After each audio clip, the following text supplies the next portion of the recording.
This is the War Room Roundtable podcast, the show that takes you around the world to share interviews with some of the most successful and relevant businessmen and women on the planet. Hear their stories and get the most important business lessons they've learned on the road to success, and get exclusive advice on how to implement their successes into your life and business. The War Room Roundtable is brought to you by your hosts, Jason Miller, CEO of Strategic Advisor Board, and Phillip Lanos, CEO of Own the Rhythm, and former podcast host for Entrepreneur and Inc. magazine.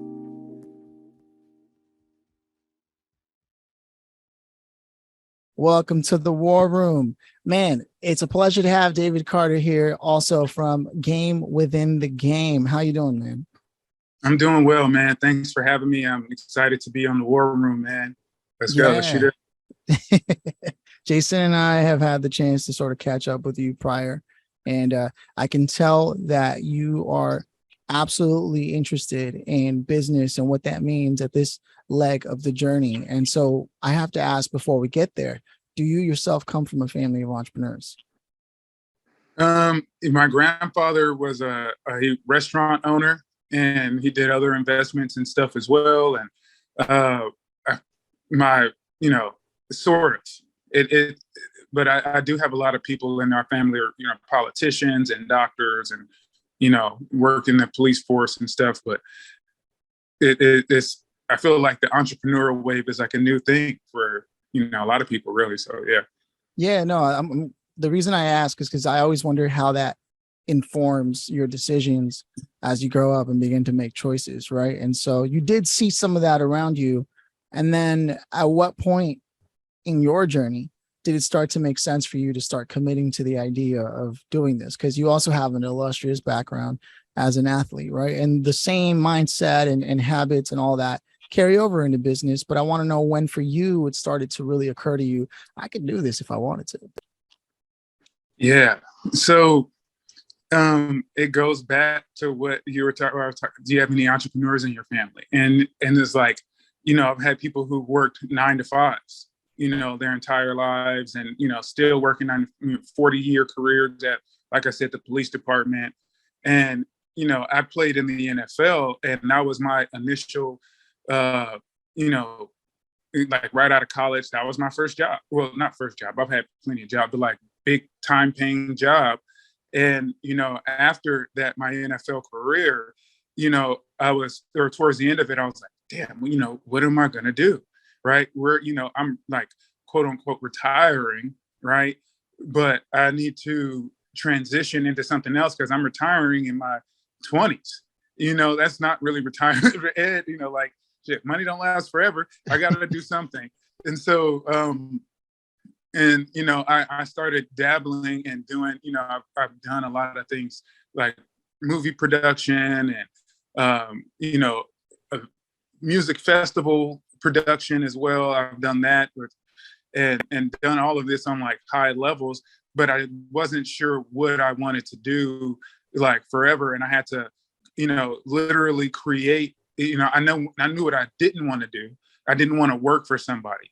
and I didn't want to work those 40-year careers. I wanted to build my own brand, build my own product and scale it, get it out there and be able to do that for me and support myself and help people, right? Because I didn't want to work for somebody else and work my life away and to help build them up, right? To build their company up. Like I want to do that and slave away for my own well-being and build my own, legacy and entity and do whatever I need to do for me in that way. And so that's what pushed me towards being an entrepreneur, because I didn't want to work for somebody. I didn't want to work for someone. I didn't want, my well-being hinged on, this company and how well they're doing. I want to do it for myself because, yeah, that's just me. I'm stubborn, I guess. So that's what made me, took me down the path of being an entrepreneur, not really knowing what I wanted to do, but not wanting to work for anybody. So, yeah. There's a valid point that you're making. It's something I don't often get to talk about, but there's this idea of like, some people don't, when they ask the question, well, what am I going to do? Right. Or how do I become my own boss? It's hard to come up with the answers. But then when you go, well, how will I not become my own boss? Right. Well, like I sleep in all day. And so there's inductive and deductive thinking. And it seems like your strength is really deducing things like, okay, well, these are the things I don't want. So off the bat, that already brings me closer to what I want. And that's an interesting approach to the way that people move. Some entrepreneurs really do excel in that. So it's great to hear that. And we have interviewed somebody that you do work with, right? who you guys decided to. So I'm interested in gearing the story towards there. But before I do, I want to check in with Jason and see where he's at. I always love the mindset part of, not just athletes, but military people, police officers, athletes, anybody who has to really work in that really team environment, right? How they can leave that and then pick up and do something entirely different, 180 of entirely different, right? And always have that drive to always push to success, no matter what. That's a programming that everybody doesn't have, right? And it'd be really cool if we could put that shit in a bottle. Yeah, that drive, man. It's just like, to your statement. It's the same thing with you. You serve, right? And when you're going up against your opponent, your enemy, you're about to have a fight, you're about to shoot it out. Before you go into that situation, you're observing your surroundings. You're looking at, okay, what am I going to deal with? How am I going to deal with that? How can I put myself in the best position to win? And it's just, a lot of people don't really understand that, like you were saying, the deducing, being able to foretell and being at, problem mitigation, like these things, it's a vision, it's a perspective.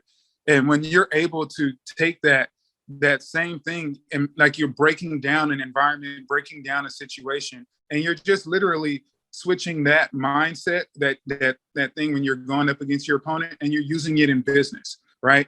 All right, this is what we're dealing with. What's our demographic, right? What are the pain points? Da, da, da, da, da. All right, now how do I drive this in? Like how do I accomplish and finish this goal? And that's really what it is.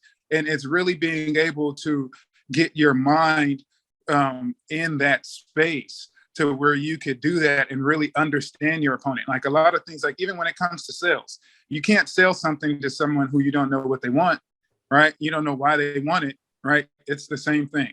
And it's really just the translation of that mindset and being able to pivot it into different fields of different fields of work. So if that makes sense. Man. Oh yeah, absolutely.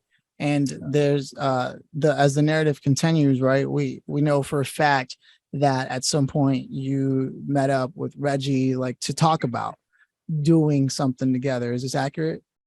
Yeah, most definitely. Well, really, it was like when me and Reg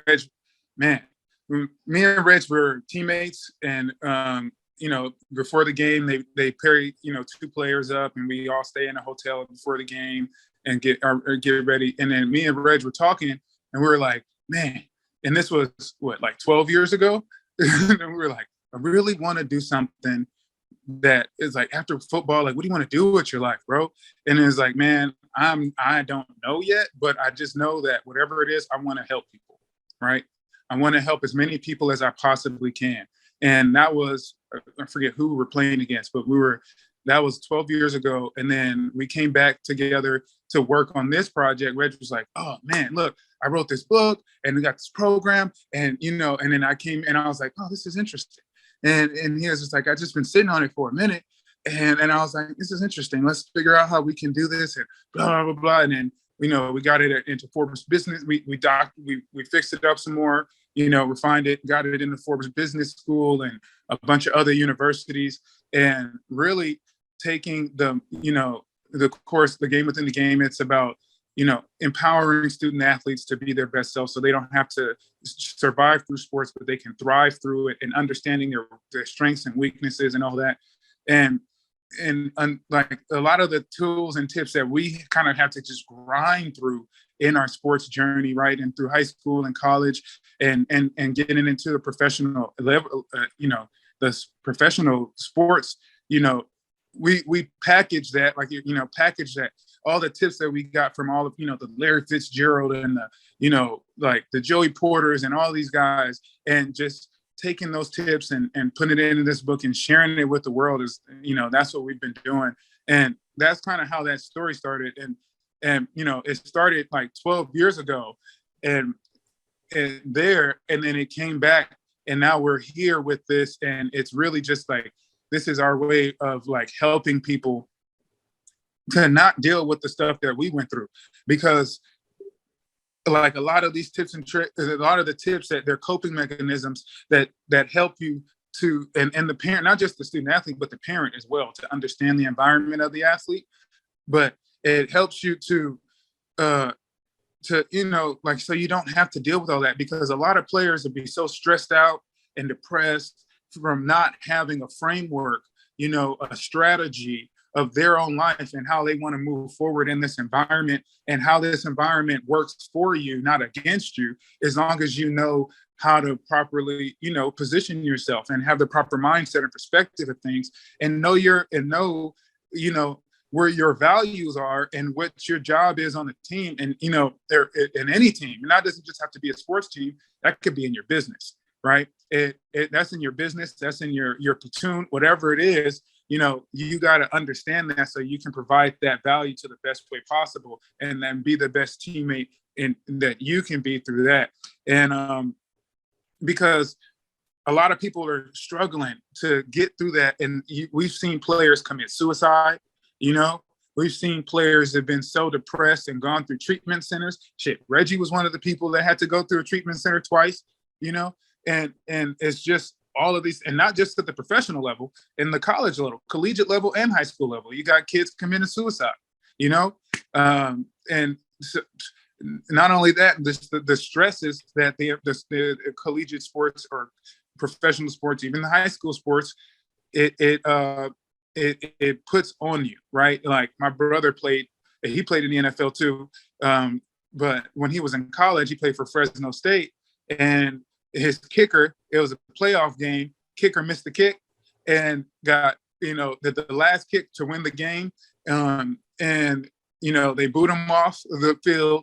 They when he walked into class, he went to school the next day, and he walked into class, the entire class booed him out the class. And then he was on suicide. While they also, when he went to school in the morning after he left school and came back out of the school to go to his car, there was a brick in his window, in his windshield, and then they have to put him on suicide watch, right? So it's all these mounting pressures and all of this stuff, and it's just like, how do you deal with that, right? If that happens, which could very likely happen, if all it takes is for you to miss a free throw, miss a, whatever it is, whatever sport you're playing, a putt, it doesn't matter. Like you'll be dealing with these stressors, and you got to sit up there and watch it again the next day on the film. So yeah, it's heavy. It's heavy. It's a lot, man. And so like, that's what our mission is to prevent a lot of the people from dealing with these things. And it's that, in dealing with these things, and all you really need is a framework. You need a mindset so you can be stoic through this journey, right? And be strong and be able to support yourself, because you can't really count on anyone else to support you. You have to learn and be strong enough to be able to support yourself. And it's a strategy, Man. So a life strategy. Yeah. So many things I never even considered even just at the college level, and even at the high school level, the level of expectation on an athlete that is representing the school or what have you, and the kind of pressures that suddenly are mounted on one, especially when you haven't had the chance to develop as an individual yet through life, right? It was something that comes with time. You suddenly have to be this level of perfect on all sides, and held accountable for things that you didn't even know you were being held accountable for when you were just playing the game, and you were focused on that, and you thought it was just being an athlete in school and you have this career trajectory, and then you find out that there's other people that are like, how could you miss that play? How could you, all of a sudden you're like, what? Like, I was playing sports. What do you mean? You know, did you get an F on your essay today? You know, like all of a sudden I got to boo you, right? So I can see how that suddenly can turn into a very dark place really fast. And yeah, and most definitely. There's a thing called post-competitive stress disorder, like PTSD. And that's the athletic version of PTSD. It's not like bomb, you know, but the stressors of always having to be in that environment. And when you're trying to transition into the real world, like, you know, if you mess up, you know, then it triggers something in your brain that makes you panic, and it brings about anxiety and all kinds of things like that. You're always going at 100 all the time. And you have to really kind of reprogram yourself to fit back into the real world. And that's a lot of the things that a lot of, you know, former military people and sports athletes, like you were saying earlier, is that like, it's the same in a lot of the aspects. Like, yeah, we're not out here dodging bullets and seeing our friends die on the field, you know, but it still applies where the stress, and it does some sort of thing. And so it's like, how do you combat that, right? How do you prepare yourself? How do you do some pre-care instead of post-care to protect you throughout this journey? And yeah. No, it's a valid point. When you have to, so anything you do is with a, what's the word I'm looking for?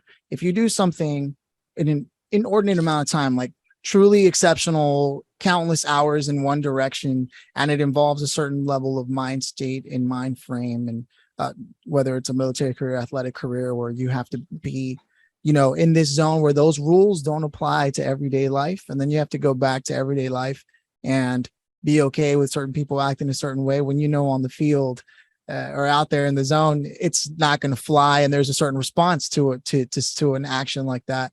To then bring it back, I can see how it can be jarring to try to like get back to that, especially when you have coaches drilling in you and almost psychologically transforming you to be a certain way. And then you have to go back and then apply that. I can see where there's a carryover. And to know, coming back to the narrative, that you and Reggie have been talking about this like 12 years ago, likely still deep in the career, but also keeping in mind, like at some point we're going to have to do something about this, and having that conversation to then coming out, getting it listed with, you know, Forbes education, et cetera, building that up. It's really awesome to know that the mission behind that is helping prevent those very things by giving them almost like a software they could install themselves to be able to navigate through all that. And that's key, right? What's that going to do? It's going to do a lot to prevent suicide thinking in general, right? Which again is, it's like before it ever gets there is what we're trying to do. And just that alone is incredible. But then you also go the extra mile with giving them a framework for being able to understand what to do moving forward in general with their career, and helping the parents understand how to navigate that by giving them a psychological insight on what their kids might be going through. And that, because now, at least at home, they're not also facing the pressures. Because could you imagine you missed the play, this, and that, and then you come home and your parents like, well, I thought you said this was what you were all about. What do you do? You know, can you imagine like all of a sudden you have nobody, right? And it's bad enough life is hard as it is. So I think it's amazing that you've chosen this as the mission. And those kinds of missions, as Jason will aptly tell you, are the kinds of missions that a lot of successful business people like to get behind, because they understand that impact matters a lot more in the long term than some kind of short bottom line. So for me, it's a really inspiring story. And I want to continue the narrative where I'm going next, but I also want to turn it over to Jason. Here's what, you know, in this vein of, you know, high school, collegiate sports, all this stuff, right? So when you're coming into high school to be a sports player or whatever the case may be, you know, nobody hands you a piece of plastic that says crack here and here's all the instructions how to get it right. Right? You know, and it's the same for parents too, right? Because you have the parents at the games, and my God, some parents are just freaking wackadoodles, right? And they're just crazy. They're more into it than their kids. And I always say this: when did sports become unfun? When it became a business. Right, exactly. That's When right. it became a business. And now you have in high schools, you have the NIL, name, image, and likeness that they're doing. And now, and you know, kids are making money and buying their parents' houses and stuff. And they're, you know, they're making a lot of money, right? With brands and all this. And this is the thing, right? And so we're talking about like high school, right? And crap rolls downhill, right? The higher you go, the more services that you have to, you know, therapists and, you know, trainers and all kind of stuff, mental health professionals, all this stuff. But when you get to the collegiate level, you have less money, so you have less resources. Junior college level, less money, less resources. High school level, you're lucky if you have, you know what I'm saying? And this is where the most damage can be done. This is where, you know, the innocent kids, bro, and just without the resources to protect themselves and to really know that they don't know that they don't know, right? The parents don't know that they don't know. They're just sending in, you know, their kids are going into this environment with really no framework. And it's, you know, this is just our part to trying to figure out how to inform people and prepare them the best that they can. So on this mission, they, you know, they're not getting sideswiped, you know, on their way to try to be the best successful version of themselves. So, yeah. It's so real, man. I actually, when I was in high school, because I got to reading books early, it sort of saved my life, like when I was 14. And when I entered high school, I used to carry around with me Think and Grow Rich. And I remember the person everyone knew was going to be getting drafted out of high school, Tyler. He was always replaying. Anytime the substitute came with the TV to play videos, and the substitute would step out, he'd come in and put in his replays of what he was doing. He's like, "Come on, y'all know I'm going to be in the NFL, right?" You know, and everyone was like, "All right, TY," you know, and we'd all watch that. And then one day, I think I was in 10th grade, and so was he. We were the same year. And he walked up to me like randomly in the middle of the hallways of school, and he was like, "Hey man, I know you're always reading. You recommend anything?" And I was like, "Wow, I mean, a couple of books." He's like, "What about that one that you're reading right now?" I was like, "Think and Grow Rich." "Yeah, man." And he's like, "Can I borrow it?" I was like, "Yeah, go ahead." I let him borrow it, and he took it with him, man. Let people borrow things I never expected back, which, you know, it didn't happen. But what did happen was he, for sure, over the years, I imagine, started applying this because he got himself into the NFL. Right. And then I don't know what happened in between that journey, but at some point, next thing you know, there's like articles that he had like fallen into like robbing somebody and I don't know what, and crashed a car. And I think he might have played for the Broncos. I'll have to look it back up, you know, but I was like, wow, like what happened? And as I hear what you're telling me now, there's no telling the kind of pressures that he faced in trying to come up and whether or not he had good people in his corner to help him maintain where he was at. Right. So like I firsthand know when I hear what you're saying, who that could have helped. And for me, like, that's crazy. Because I know he was the hope of a lot of people in his circle, and somehow that still happened, you know? So it hits home for me when I hear what it is that you've done, for real. And I can't wait to see how many people's lives you've changed and get it recorded and have that conversation out there, because I firsthand had a classmate that had fallen into that. Man, and it's easy too, especially when you're that guy or that girl who's an athlete and you're doing well, right? You have to be able to identify what are the negative influences and the positive influences, right? And you know, we write about all of that, you know, and it's like you said, it's like you're a plant and you're growing, right? Are you planted in toxic soil or are you planted in, you know, nutrient dense soil, right? Are you pruning the pieces of your leaves that are no longer, you know, they're dying off? Because if you don't prune those things, then they're going to end up killing the whole leaf. So your twig will end up falling off. You know, like you have to be able to you have to be able to groom yourself, right? And be your own best mentor in that space. And then also identify what is a good mentor, right? like, and continue along that path. Like the dude started off doing well, you know, he started like, what's this book? What's this? You know, like, and then, but then you can be easily led astray by, you know, people are trying to gain popularity just to be in your circle and doing all kind of stuff, get you messed up. I see it all the time. And, you know, yeah, bro, it's, you know, and it's crazy too, because when you get there, it's like, you know, college sports, high school sports, you want to go out and hang out with all your friends and be that popular guy, or popular girl, but you can't. You gotta not, like Michael Strahan, right? When he was playing for the Giants, and he was just like, man, you know, I live in New York City, right? But I play for New York. I play for New York, but I live outside of the city. I can see the city from here, but I don't go there. You know why? Because I don't need none of that. There's nothing good. There's nothing good over there. You know, it's just going to get me in trouble. You need to be able to have that discipline with yourself to be able to keep yourself like, yeah, all this is coming, but you got to stay focused, man. You got to stay focused and be disciplined, because none of that really matters. It's really all about, you know, yeah, just succeed, right, doing your thing, right? Being productive, and, you know, don't let the distractions get you.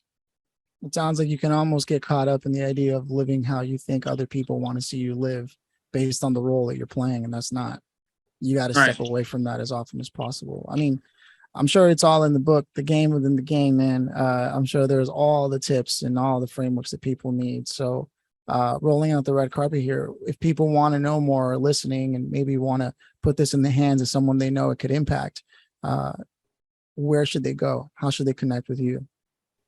We have the website, thegamewithinthegame.com. It's up right now, and we have all the information on there, and it's great. So check it out. The book is available there online. We have the college accredited version that's on there, available on there. And then we also have the certificate version. If you just want to take the certificate version, pay a little less, you know, or you can get the college credit, pay a little more. Right. So, and that's what we have there. So, yeah. Okay. And then also Instagram, I am David Carter, and then David H. Carter on Instagram, and you can reach me there as well. Right on. Before I ask the two last questions that I go to, I want to check in with Jason just to make sure, because I know I ran the conversation dry here. No, I just think it's really great. And I think there's a lot of opportunities even outside of just the sports realm, right? For what you guys are doing, right? I mean, because what we're really discussing here is, how do I create a framework for my life when I'm young, right? When I'm just getting started, perhaps in high school and I'm in a sport or something like that. What kid doesn't want a playbook to follow, right? In their life, right? Even if you just go through high school, you do high school sports and you do something else in life, right? It's still all applicable, right? So it's like, why wouldn't we want that? Because to be quite honest, most of our parents didn't do the greatest job of that. Right? They tried their best. They tried their best, right? They did the best with what they had, right? And, you know, fortunately, some of us had really good influencers in our lives later in life, right? So, and I'm not by any means saying my parents didn't do a great job, but they just did what they knew then, right? So I do things different with my kids. So it's like, there is a formula that works, right? To a degree, but it's like weight loss. The same weight loss program doesn't work perfectly for everyone, right? It's how you take it in too, right? And how you use it and how you do all these things with your life. So I love what you guys are doing. I think it's great. It's holistic. It's thinking first about the people you can affect. And that more than anything is what we need more than ever today. We need more of it today, right? Given our circumstances over the last couple of years and all the effects of kids at home going to school and all this stuff, right? So it's like it can bring back some normal to them and give them that blueprint to follow for sure. So anyway, proud of you guys for doing it. Not everybody uses their talents for good like you guys are doing. I really do appreciate what you guys are doing. It's good stuff. Thank you, man. I appreciate the war room. And then on the business side of things, man, because I know you want to talk about business, right? Is like, how does the strategy of sports and the sports mindset is the same thing as military mindset? How does that transfer over into business, right? And that's what we talk about. Like and a lot of the stuff in the book and in the course, it speaks to that. There's a lot of those skills translate, right? The discipline, being able to, pick up a playbook and understand that and break down all that stuff. And it's good to have, and being able to have that perspective, because a lot of kids don't have that perspective, right? They think, oh, I play sports and that's it, right? And that's a stigma that a lot of people have, like, oh, you're just an athlete. But what are the skills that athletes have that transition into sales, right? What are the skills that athletes have that transition into production or whatever else? These are people who are highly disciplined too, who wake up every morning at 6 o'clock in the morning, 5 o'clock in the morning, and go train and get results. And they're doing, analytics on their body and their progress. And it's like, how do those skills translate? And being able to understand that too. So, yeah. So, yeah. No, it's a valid point, man. It's interesting because I had a good friend of mine. He told me, I said, yeah, when you get out, you should start a business. And he was like, start a business? I wouldn't even know where to begin starting a business. And I always refer to this to my military friends, and it's business is war. The difference is ain't nobody shooting at you. All the same things apply. Leadership, process, procedure, all those things apply. And in so many things in life, it's the same way. When you take athletes, they have process, procedure, team, leadership, all these things, right? That's why I said when we started, they're very paralleled, right? And there's so much talent that comes from all those different worlds.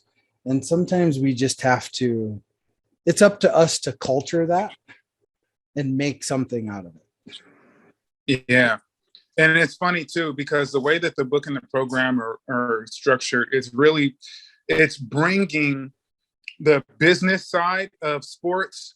It's really informing you about that, right? And informing you the structure and, your place on the team and all that, and how to interact with your coach. Your coach is your coach. He's not your father figure or your uncle or this, that, and the other. Like, and it's really bringing that structure and giving you those tools, because like you asked that question before, when does sports get not fun, right? And it's because like you have all these kids, literally kids, going into a business environment when the sport starts to transition, right? And they don't know any of that stuff. And that's the part that beats them up. They could be great athletes, but the funny thing is, at the pro level, the players who are the most athletic guys are not the ones who are staying in the league for 10 years, right? You got the guys who are the smartest, and they understand strategy, and they understand, their role on the team and how to be versatile, and not just, you don't have to, you can, it's a lot of stuff. And when you understand how to best put yourself and place yourself for success, then you can, and it doesn't have to necessarily just be in sports. It could be in any environment, right? And understanding how to navigate those things. And, that was like one of the hard things that I had to learn coming out of sports, is really learning how to, like transitioning my skill set and finding a place for myself in that way. And that's just what we just don't want guys to have to deal with what we deal with, and what we see a lot of other people dealing with. And so yeah, man. But I want to say thank you guys so much for allowing me into the war room today. And you guys this is a great show, man. I thank you guys. I appreciate it, man. Yeah. Man, no, we're very glad that we had the chance to talk to you, man. It's funny because we talked to Reggie and now we talked to you. And even though you guys are working on the same thing, the conversation was totally different. And that just goes to show that like everybody has to take value in their journey and who they are, as business people and wherever they are on that journey. So with that, I want to transition to the last two things. We always do this. And the first one is if you could go back to yourself now when you and Reggie were talking about like, what are you going to do, man? I don't know. What am I going to do? If you could go back there to that moment, what would you say to yourself knowing what you know now? Man, I would have took all the entrepreneurial classes and schooling that I needed beforehand. And really, understand your strategy and understand your strengths and weaknesses. I had to learn. It was a real journey, coming out of football, understanding my strengths and weaknesses and how they transition into the entrepreneurial realm and space. And that was, wrapping my mind. And I was kind of afraid of it, right? To be able to man, I don't know, that's a lot of work. But when I the wrapping my mind around it at a sooner time, I wish I had done that. But I'm glad I did it when I did. I found into some great mentors and friends, and that really helped me to understand that the game within the game. And because it is the game, man, it's a strategy. Like you were saying, bro, business is like war, just without the bullets, right? And business is art too. Entrepreneurship is art.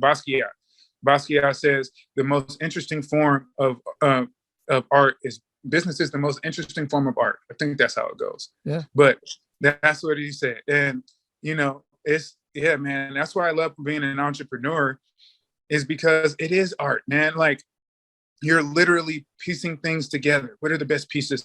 What goes together? This, that, and the other. And you're making it work. And, it's been a wonderful and very giving and rewarding journey to go down this entrepreneurial path. A lot of hard lessons.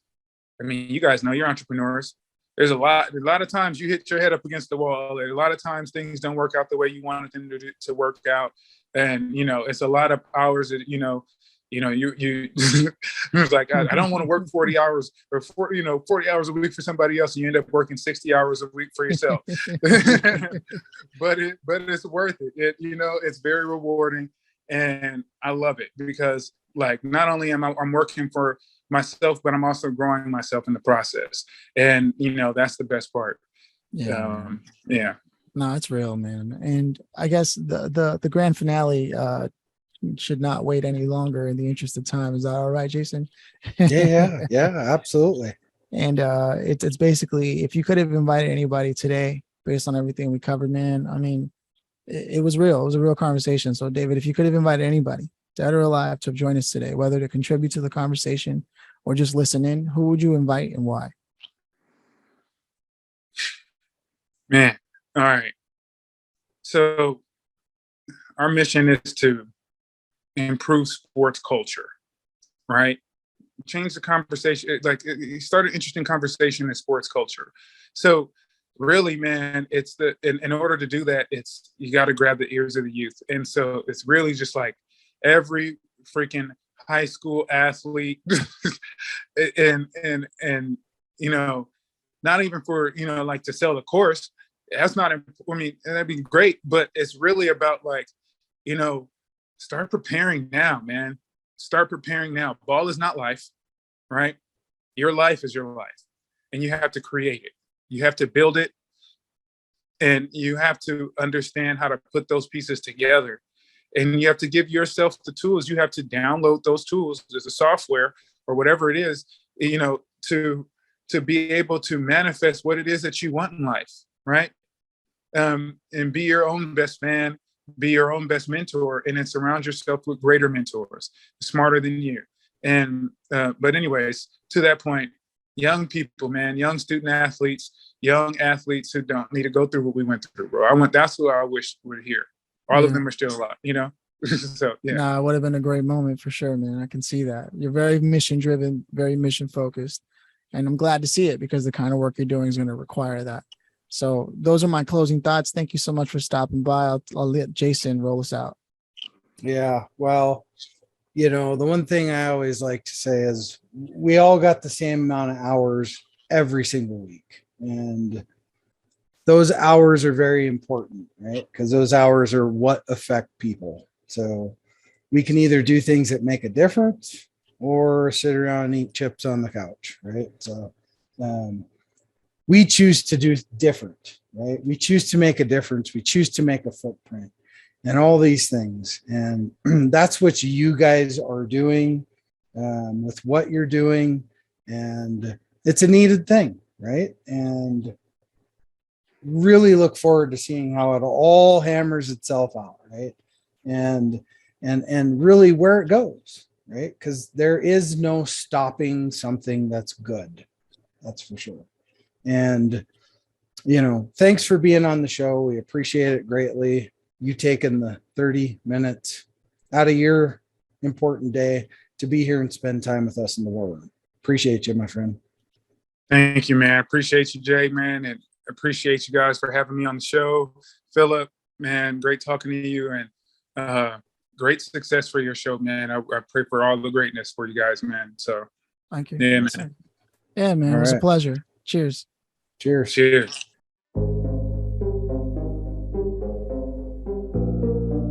Thanks for listening to the War Room Roundtable with your hosts, Jason Miller and Phillip Lanos. Please leave your feedback and visit strategicadvisorboard.com to get the latest and greatest business advisement on the planet.